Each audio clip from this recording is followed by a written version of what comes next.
Capítulo 43. Foram vários dias em que Alanna presenciara desespero e terror. Embora bem tratada, ela não tinha autorização para sair das redondezas da fortaleza macabra e via, mesmo sem querer, cenas de brutalidade e humilhação. O objetivo de Marlon era claro. Através de um comportamento implacável e cruel, queria mostrar a ela o tamanho de seu poder. Não foi por outro motivo que designou Marcos para cuidar dela. Forçado a servi-la, não podia levantar os olhos para ela, nem lhe dirigir a palavra. Parecia outra pessoa, alquebrada, destruída, quase aniquilada. Era a forma de vingança de Marlon, além de torturá-lo, obrigá-lo a estar próximo dela, como um espectro sem importância e invisível. Alanna o observava com espanto e compaixão. Queria falar com ele, contudo, temia as represálias de Marlon. Um dia, porém, não aguentou mais. Acercou-se dele e de Joffre indagou, sem medo. O que foi que houve, Marcos?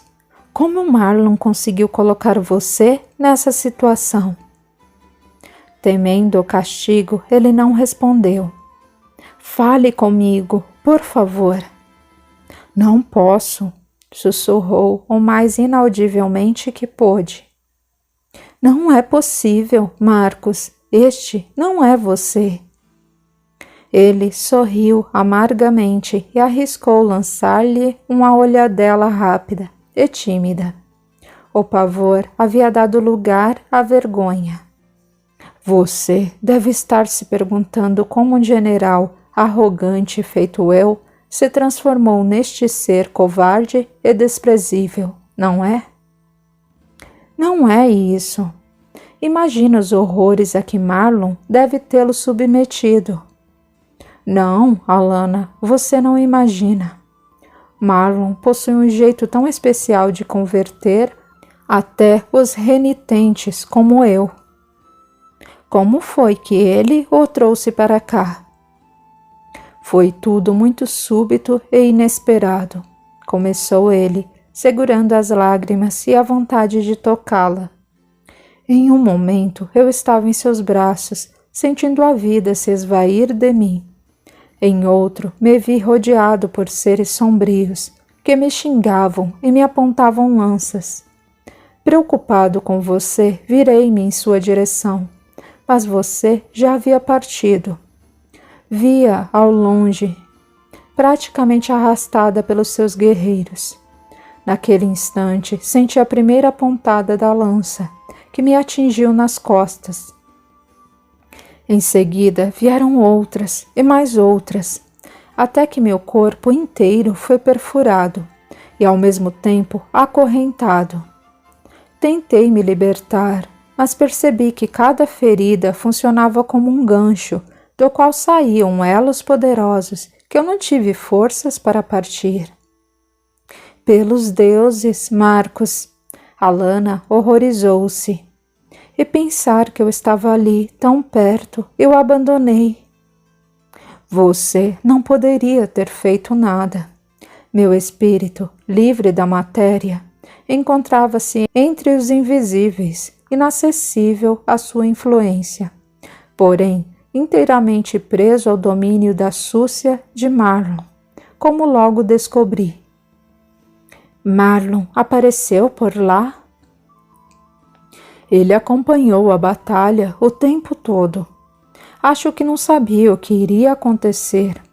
Penso que ele acreditava na vitória bretã, porque me forçou a ajoelhar-me diante do campo de batalha para assistir ao extermínio dos romanos, como ele mesmo disse.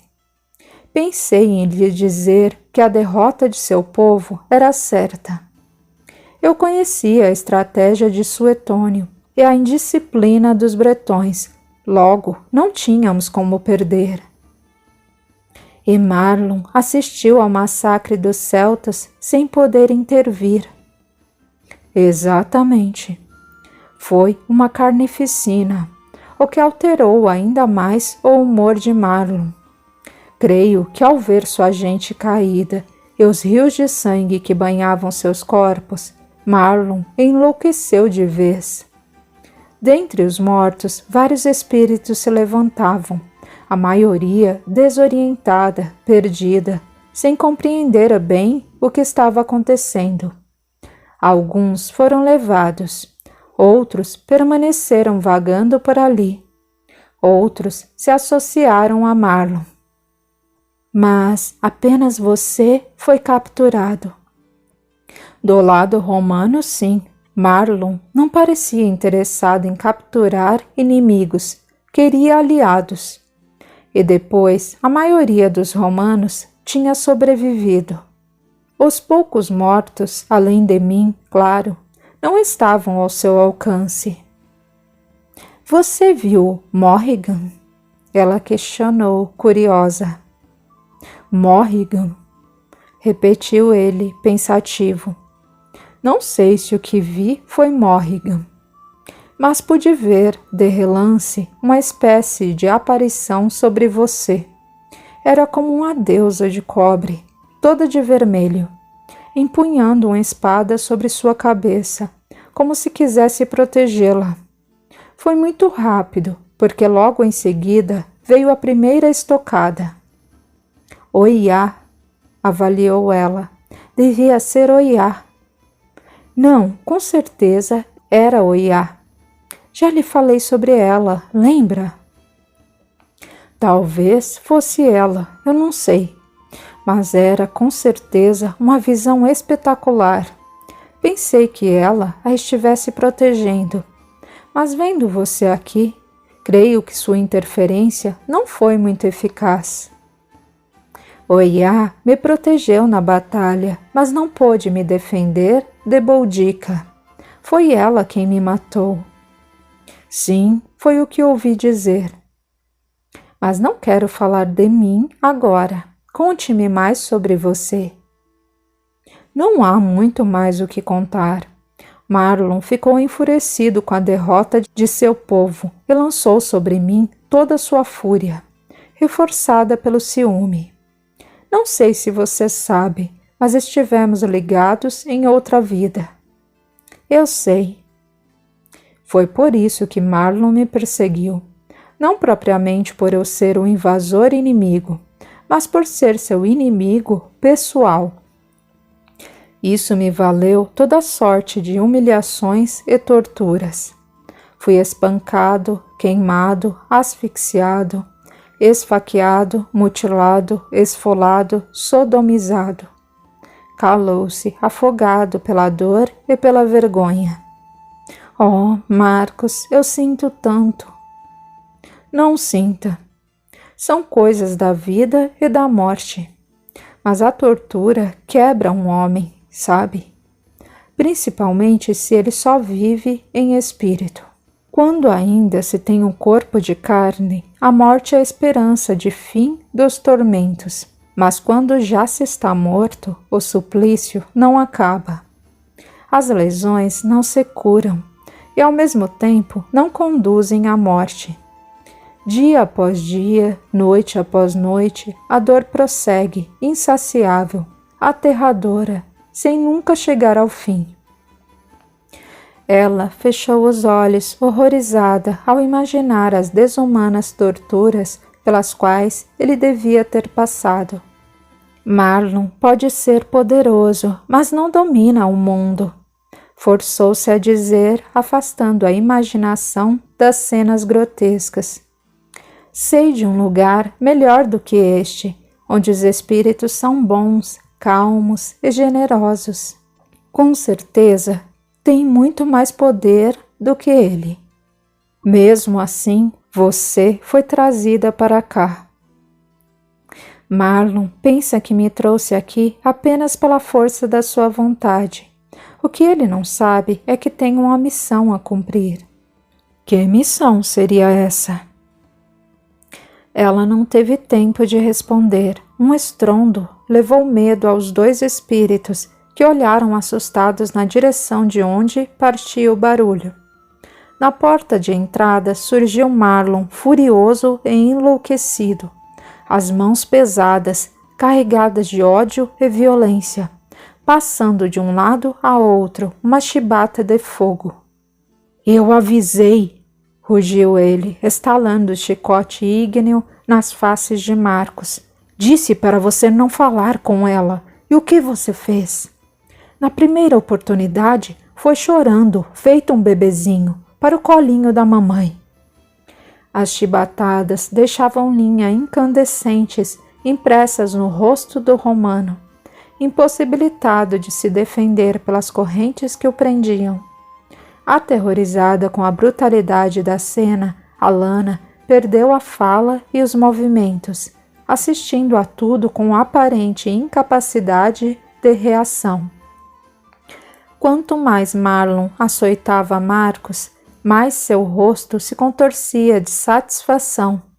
Não era a punição que buscava, mas pura vingança. Na verdade, aguardava o momento de torturar o general na frente de Alana, para vingar-se dela também, obrigando-a a testemunhar seu poder e sua crueldade, sem que ela nada pudesse fazer para livrar da tortura o homem que pensava amar e com quem o traíra de forma vil e abjeta. Nos primeiros minutos, a estratégia funcionou, até que a revolta afastou o medo. Sem pensar no que fazia ou nas consequências que daí poderiam surgir, Alana se atirou na frente do romano para tentar impedir que Marlon prosseguisse com a selvageria. Postada entre ele e Marcos, esperando receber as chibatadas, aguardou a chegada da dor. Nada, porém, aconteceu. Não que Marlon houvesse cessado os golpes, eles simplesmente não atravessavam o corpo fluídico de Alana, que subitamente, iluminado, absorvia o choque do fogo e o dissolvia num halo de luz. Boquiaberto, Marcos segurou os braços de Alana e na mesma hora os soltou, sentindo uma quentura não abrasiva percorrendo seu corpo como a descarga de um raio. Ele não compreendeu o significado daquela magia extraordinária, mas não se poderia dizer o mesmo de Marlon. O olhar de Marlon delatava o medo que ele tentava camuflar com as faíscas de raiva. Tinha pleno conhecimento do significado daquele singular incidente. A ameaça indizível se espalhou pelo ambiente, fazendo-o crer que seu reinado inteiro corria um risco impensável. Ele não sabia se Alana tinha conhecimento do poder que acabara de demonstrar. Contudo, ele estava muito consciente disso. Precisava agir com cautela, sem precipitação, e principalmente sem erros. Tinha que ser prudente e usar de inteligência para contornar a situação e impedir o que havia vislumbrado em sua mente.